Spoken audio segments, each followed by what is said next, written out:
ہم اصحاب کہف کے مزار کے قریب جو غار ہے وہی ان کا مزار ہے، وہی ان کی قبر ہے، وہی ان کی بیٹھک، ان کے قریب ہم مسجد بنائیں گے۔ کیوں مسجد بنائیں گے؟ مزار کے قریب جو جملہ تفسیر مدارک کے اندر، جو جملہ تفسیر مظہری کے اندر، وہی جملہ دیوبند کا شیخ القرآن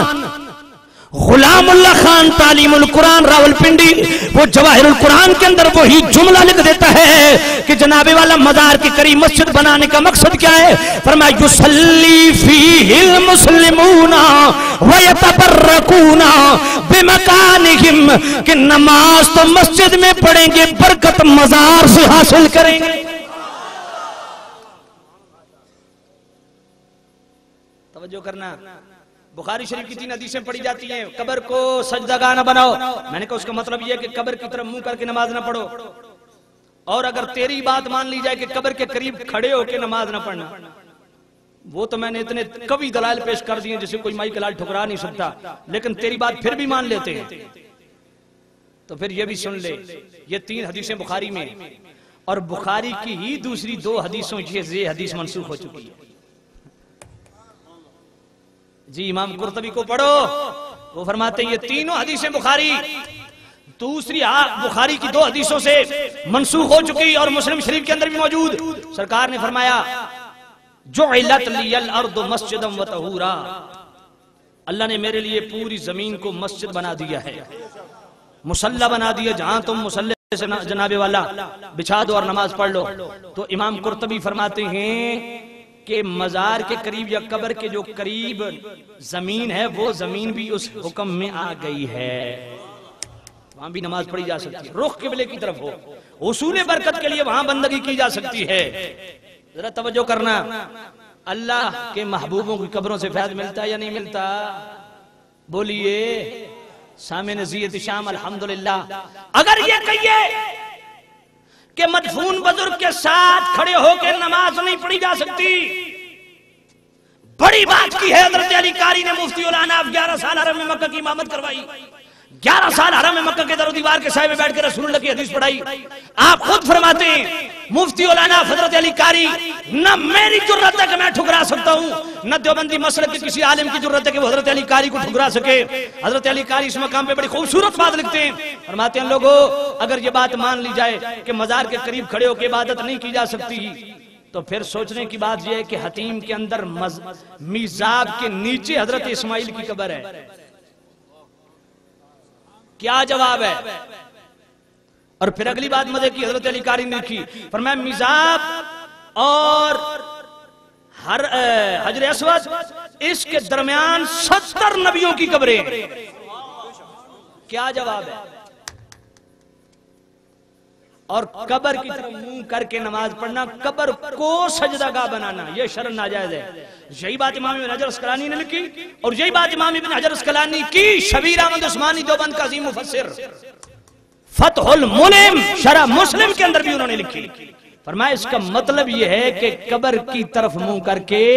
سجدہ نہ کرے، رخ قبلے کی طرف کرے، حصول برکت کے لیے قبر کے ساتھ کھڑے ہو جائے تو اس میں کوئی ممانعت نہیں ہے۔ توجہ کرنا سامع نزیت شام،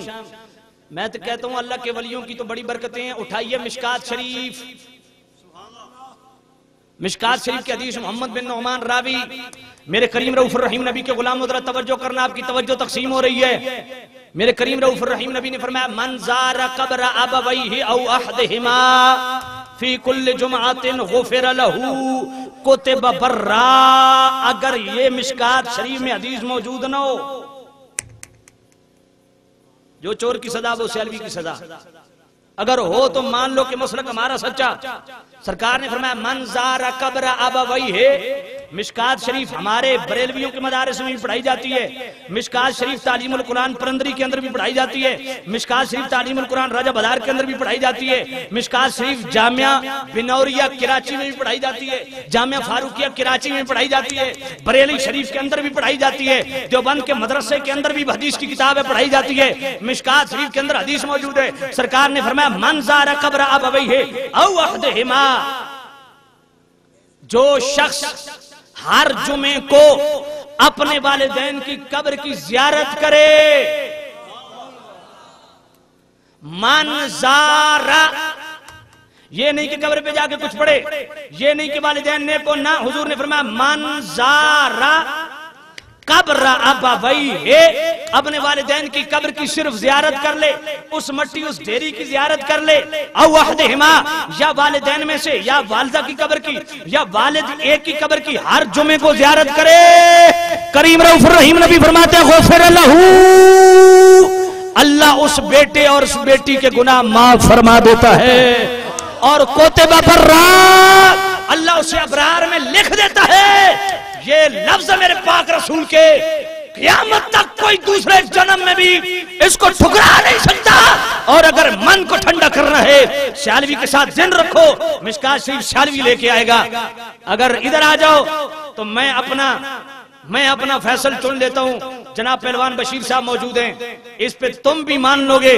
ان کو فیصل چن لیتے ہیں، میں بھی ان کے گھر آ جاتا ہوں، آپ بھی ان کے گھر آ جائیں، اگر حدیث نہ ہو تو سیالوی پہلے لکھ کے دے گا اور دستخط کر کے دے گا میرا خون تم پہ معاف ہے، اور اگر حدیث ہو تو پھر ضد نہ کرو میرے بھائی، مان لو عقیدہ ہمارا سچا ہے۔ کوتب برا، اللہ اسے ابرار میں لکھ دیتا ہے۔ ابرار کون ہوتے ہیں؟ قرآن کہتا ہے کفر عنا سیئاتنا وتوفنا مع الابرار۔ جب ولیوں کا بھی آخری وقت آتا ہے وہ اللہ کی جناب میں عرض کرتے ہیں میرا اللہ ہمارا حشر ابرار کے ساتھ کرنا، تو ابرار ولیوں کو کہتے ہیں۔ میرے پاک نبی فرماتے ہیں والدین کی ہر جمعے کو قبر کی زیارت کرنے والا اللہ اسے ولیوں کے ولیوں میں لکھ دیتا ہے۔ اگر والدین کی قبر کی زیارت کرنے سے اتنا بڑا بندہ درجہ پا سکتا ہے چاہے والدین گناہگار ہی کیوں نہ ہوں، تو جس داتا علی حجویری نے ساری زندگی رب کو کمایا، ان کی قبر کی زیارت سے کچھ نہیں ملتا۔ اور داتا علی حجویری کشف المعجوب میں کیا فرماتے ہیں؟ فرماتے ہیں میں حضرت بلال رضی اللہ تعالیٰ عنہ کی قبر پہ گیا نا، تو تھوڑی دیر قبر پہ بیٹھنے سے مجھے فیض کیا ملا؟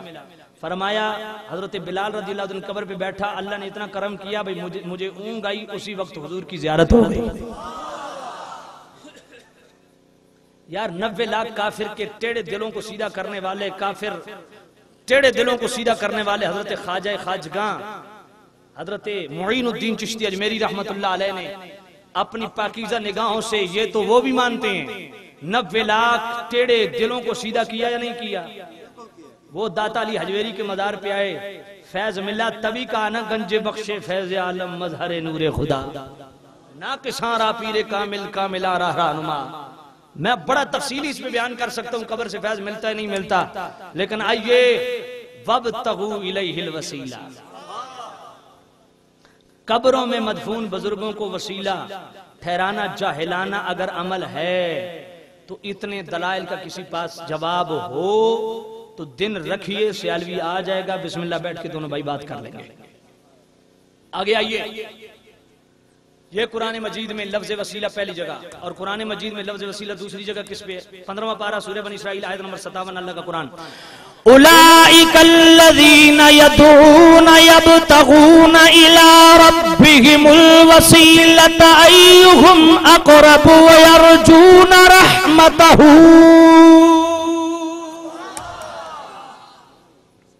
اللہ فرماتا ہے، یہ بخاری شریف میں حضرت ابن مسعود رضی اللہ عنہ راوی ہیں کہ یہ آیت کیوں نازل ہوئی؟ فرمایا جنات میں بھی کچھ نیک ہوتے ہیں، اور کافر جنات مخلوق ہے اللہ کی، اس میں بھی نیک بھی ہوتے ہیں برے بھی ہوتے ہیں۔ تو جناب والا حضرت ابن مسعود عبداللہ ابن مسعود فرماتے ہیں کہ کافر جو تھے نا، کافر وہ ایک جنوں کی جماعت تھی، ان کے بت بنا کے ان کی پوجا کرتے تھے، وہ جنوں کی جماعت حضور پہ ایمان لائی، تو اللہ نے فرمایا وہ تو ایمان لا چکے، تم انہی کی بت بنا کے ابھی پوجا کر رہے ہو؟ فرمایا ان کا حال یہ ہے، فرمایا جو میرے پاک بندے ہوتے ہیں نا ان کا عقیدہ یہ ہوتا ہے کہ عبادت صرف رب کی جانی چاہیے، اور پھر دوسرا عقیدہ کیا ہوتا ہے؟ یبتغون الی ربہم الوسیلہ، اللہ کے جو محبوب بندے ہوتے ہیں وہ بندوں کی بندگی کے قائل نہیں، بندگی اللہ کی کرتے ہیں، ہاں اپنے مابین جو ان میں سب سے زیادہ رب کے قریب ہوتا ہے اس کا وسیلہ تلاش کرتے ہیں کہ ہم میں سے رب کے قریب کون ہے کہ اس کے قریب ہو جائیں، وہ اللہ کے ہمیں قریب کر دے۔ یہاں پہ لیقربونا الی اللہ زلفا کا جواب بھی آ گیا جو دوسرے لوگ پڑھتے ہیں کہ جی کافر بتوں کی پوجا اس لیے کرتے تھے، کافر کہتے تھے ان کی ہم پوجا اس لیے کرتے ہیں کہ یہ بت ہمیں